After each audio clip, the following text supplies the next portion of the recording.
when you look at a wholesaling business in general, it's not an easy business, but it's simple when you break everything down. Because what do you have in a wholesale business? You have lead generation, you have acquisition, you have disposition, and then you have administrative and TC work and things like that. And that's really all there is to it. So it's starting to look at, focusing on where you need to be spending your time. Like for your business, what's great is your lead generation is already down. You're getting it from other investors, which is great. So you got the lead gen down. You guys are the acquisition leg of that, which is awesome. Disposition, it sounds like you have people helping with that.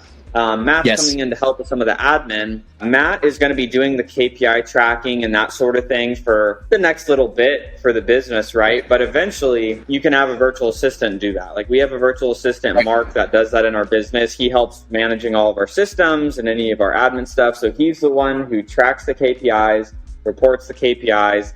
He tracks the leads that are coming in. He basically all of the administrative type stuff that's going on in our business. We just have a VA, which his name is Mark, that helps organize all of that. And there's the benefit to that is because you're talking about Matt has an MBA, smart dude, right? Like he has a lot of talents. As your business starts to grow, like you have to start looking at on a list of all the things that you're doing in the business. You have to start removing some of the lower dollar per hour activities. Yes. And so this is something that everybody can go do is, if they're building a business, is writing down all of the things that you do in your business on a, daily, weekly, monthly basis. So whether it's calling sellers, reaching out to my team, tracking the KPIs, updating the Excel sheet, updating the CRM, following up with title, following up with dispo, like all of the things that have to happen in the business and just writing all of those out. And then it's going and assigning a dollar per hour rate to each of those tasks. And depending on whatever your financial goal is, you want to make sure that you're only focusing on things that are going to help you achieve that financial target. Because I talk to a lot of people, say they want to make $1 million a year or 500 grand a year or 250 grand a year. And I'm like, okay, well, if you look at that, like $500 an hour is the task that you need to be focusing on if you're going to make $1 million a year. For you, closing sellers, that is the highest dollar per hour activity that you can be doing. You're generating a contract that's going to turn into revenue. Like that is the space that you want to be staying in.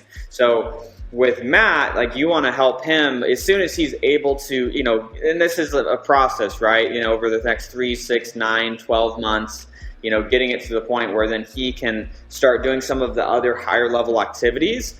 That makes a lot of sense. So I didn't know, so you told me about your virtual assistant, Mark, who does a lot of the CRM, the admin, the KPI tracking, the Excel spreadsheets.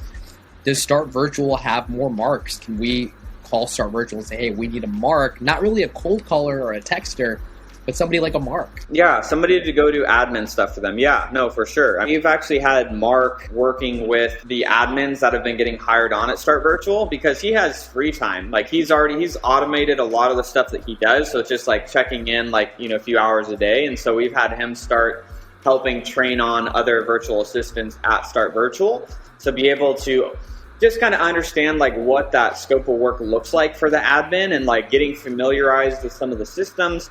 Obviously, every business is going to be a little bit different. The CRM you use might be different from mine and might be different from Susie or John or whoever. It's just having the foundational things of understanding what are the things important to track. And Pace makes a ton of money because he only focuses on high level stuff. And our businesses make great money because that's what we're focusing on, and we're always looking at how do we reduce the minutia of tasks that are not high paying. And it's not because you or I or Pace or anyone is lazy and we just don't want to do the task. It's just that's not a good use of my time financially or yours or Pace's, right? That's kind of the mindset with that.